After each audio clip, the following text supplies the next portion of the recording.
Bonjour, bienvenue à vous pour le commentaire de l'Évangile du 27e dimanche du temps ordinaire. Les beaux textes qu'on reçoit qu'on a reçus dimanche dernier. D'abord l'Évangile de Saint Marc, où les pharisiens questionnent Jésus sur le mariage, sur l'engagement, sur la continuité, sur la possibilité de cesser un engagement dans le couple. Et on a aussi en parallèle le beau texte de la Genèse dans la première lecture où on vient nous parler des commencements. Qu'en était-il au commencement? Et Jésus reprendra ce lien-là avec la discussion avec les pharisiens. Qu'en était-il au commencement? Tout d'abord, le texte de la Genèse où est-ce qu'on parle de la création, que l'homme s'endort et que Dieu prend une de ses côtes pour créer la femme. Il a créé plusieurs choses autour de lui, créé des animaux, créé les plantes, l'eau, mais en disant c'est pas des compagnons qui sont idéaux, c'est pas des compagnons qui sont égaux. Alors il finit par créer la femme, son compagnon égal. Égal du texte ici de nous dire qu'il prend la côte et qu'elle reçoit sa côte, on vient montrer justement l'égalité entre les deux. Ils sont de la même nature, de la nature humaine. Il n'a pas donné sa côte pour faire les animaux. Il n'a pas donné sa côte ou n'importe des cheveux pour créer des plantes. Alors, il y a vraiment une distinction qui est belle, qui est importante. Puis on montre en même temps le don de soi pour l'autre. On a des exemples encore aujourd'hui où parfois on va voir dans une famille, un frère, une sœur, des parents qui vont donner un rein à quelqu'un de la famille parce qu'ils sont du même sang, ils sont de la même famille et on est prêt à avoir quelque chose en moins pour le bien de l'autre, pour la survie de l'autre. Alors c'est ce qu'on voit dans ce texte-là, que de la côte de l'homme naît la femme et la complémentarité et l'union entre les deux. Et qui en arrive jusqu'à aujourd'hui de dire l'union dans un mariage de l'un et l'autre, dans la complémentarité voulue par le Christ. Et puis là, on s'en va avec Jésus pour être capable de faire le parallèle chrétien, un parallèle voulu par Dieu aussi, où est-ce que on parle, les pères de l'Église, dès les débuts de notre ère chrétienne, nous parlent de cette symbolique où le Christ sur la croix est le lieu où naît l'union entre son Église et lui. Pourquoi? Parce que lorsque le Christ, on veut s'assurer qu'il est bel et bien mort sur la croix, on lui transperce le côté, et dans les évangiles, on nous dit que de son côté est sorti de l'eau et du sang. Les deux sacrements qui sont primordiaux dans l'Église catholique, le baptême et l'Eucharistie. Le baptême qui vient dire qu'on est disciple du Christ et l'Eucharistie qui vient alimenter ce disciple-là. Non pas que les autres sacrements ne sont pas importants, mais ils viennent se greffer à ces deux qui sont essentiels. Alors, la symbolique où le Christ sur la croix donne totalement tout ce qu'il est, donne sa vie, et de son côté naît l'Église. Tout comme l'homme, de son côté naît la femme. Alors, l'unité parfaite vient de cet endroit-là. Et là, on questionne Jésus en dit, est-ce qu'il est permis de renvoyer sa femme? On est sur des termes pas mal légalistes. On ne parle pas d'amour dans ce texte-là. On ne vient jamais dire comment fonctionne l'amour, comment devrait fonctionner l'amour entre deux personnes dans un couple.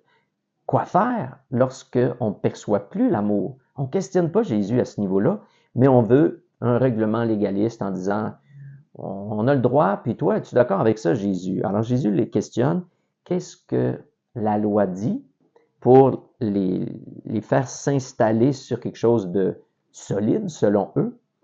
Alors, dit, Moïse nous a dit qu'on pouvait répudier notre femme en signant un contrat, puis on la libère. Et Jésus vient dire, c'est parce que votre cœur était trop dur. C'est pour ça qu'il vous a permis de créer cette règle-là, qui vous a permis de formuler ça. En quelque sorte, c'est un peu comme s'il disait, Moïse était tanné de vous entendre chialer. Moïse était tanné d'être celui qui était persécuté, un peu comme si vous n'arrêtiez pas d'insister, de dire, allez Moïse, donne-nous le droit, donne-nous le droit. Nous autres, on a le goût, on voudrait que ce soit comme ça. Et Jésus vient dire, au commencement, il n'en était pas ainsi. Est-ce que Dieu avait un projet autre pour vous? Et imaginez-vous que naît, à partir de ces années-là, justement l'indissolubilité du mariage. Où est-ce que Dieu vient par le don de sa vie sur la croix, il donne sa vie par amour, et il n'y a jamais de reprise. Le Christ ne se reprend pas, n'arrête pas d'aimer. De temps en temps, on se sent moins aimé parce qu'on vit des difficultés, on vit des épreuves. Mais ça, c'est notre sentiment, nous. Dieu n'a jamais arrêté de nous aimer. Il continue, même malgré aussi nos épreuves, nos difficultés, nos péchés, nos manquements. Quand on n'est pas à la hauteur, il continue de donner autant d'amour. Donc, naît à ce moment-là, vous voyez dans le texte où est-ce qu'on dit que c'est possible. Alors, on ne croit pas à l'indissolubilité de l'engagement. Mais le Christ vient enseigner autre chose en disant, ah oui, moi je vous ai fait pour l'amour et un amour qui ne s'arrête pas.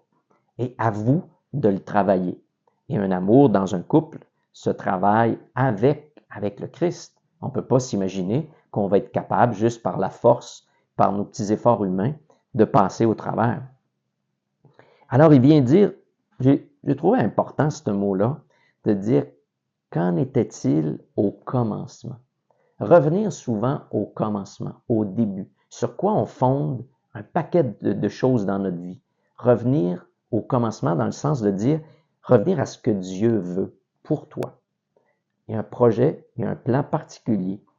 Et les couples doivent faire ça occasionnellement, revenir dans leur vie de couple au commencement. Comment est-ce qu'on a bâti les débuts de notre couple? Et dans notre société d'aujourd'hui, c'est sûr que si on ne le fonde pas sur Dieu, on peut avoir des commencements un peu étranges. On peut fonder sur les débuts d'un couple sur, par exemple, ça peut être que sur la sexualité. Ça pourrait être simplement sur l'attrait physique de l'autre personne. Ça pourrait être sur le plaisir de voyager. Ça pourrait être sur le plaisir, un certain plaisir qu'on a ensemble, mais qui au fil des années, ce plaisir-là pourrait quitter. On n'a plus le goût de voyager. Ou un des deux a le goût de moins voyager. Qu'est-ce qu'on fait? Qu'est-ce qui reste du couple? Revenez au commencement, au début. Qu'en était-il au début? Sur quoi on a fondé? Peut-être si on s'aperçoit au fil des années qu'on n'a pas fondé sur les meilleures choses, il est toujours possible de se réengager aujourd'hui puis de refonder sur quelque chose de plus fort, de beaucoup plus solide. Et sans cesse, le Christ appelle à ça.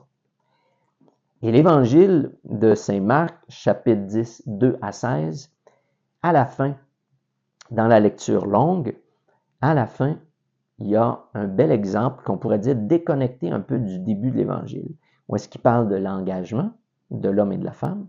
Mais après ça, il y a une petite situation qui arrive. Il y a des enfants qui veulent venir voir Jésus, les disciples les tassent. C'est une façon de faire aussi, de dire, les enfants, vous êtes seulement que des enfants, un peu le mépris, on les tasse. On est dans une société où on est ailleurs aujourd'hui, on écoute beaucoup les enfants, mais à ce temps-là, pendant que Jésus est en train d'enseigner, on voulait les mettre de côté. Puis lui, il dit non, non, laissez-les venir à moi. Puis là, il dit une phrase importante, car le royaume des cieux est à ceux qui leur ressemblent.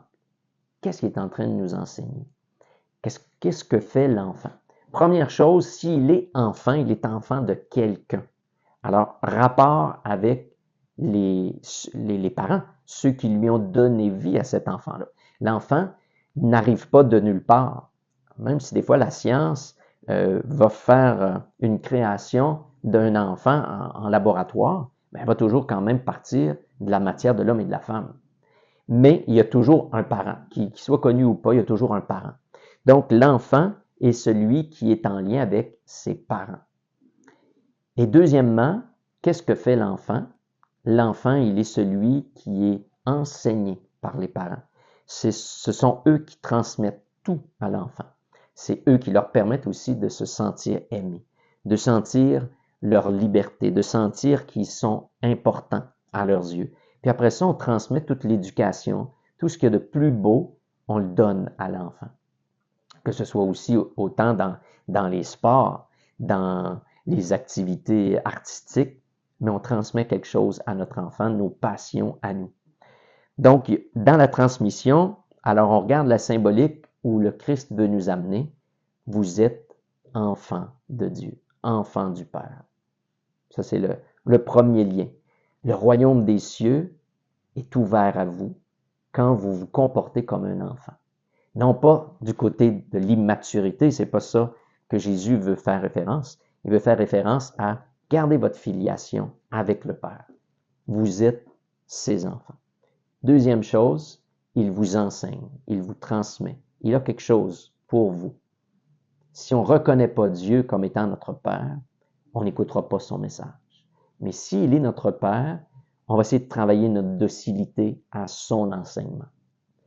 Faire en sorte que notre vie ne soit pas essentiellement ce qu'on pense, saupoudrer un petit peu de ce que Dieu pense, mais l'inverse. Ce que Dieu pense, ce que Dieu nous propose, saupoudrer un petit peu de ce que nous, on pense. On est dans un monde dans lequel l'opinion est tellement demandée. Avec les réseaux sociaux, tout le monde donne son opinion sur n'importe quoi. Qu'on soit formé ou pas, les gens ont une opinion.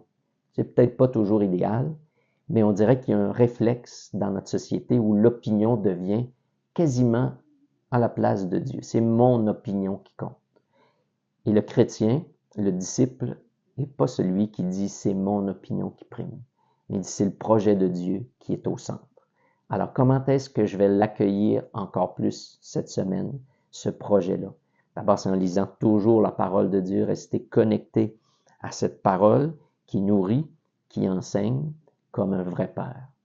Alors, à chacun d'entre vous, cette semaine, prenez le temps de vous sentir bel et bien son enfant et d'écouter son enseignement.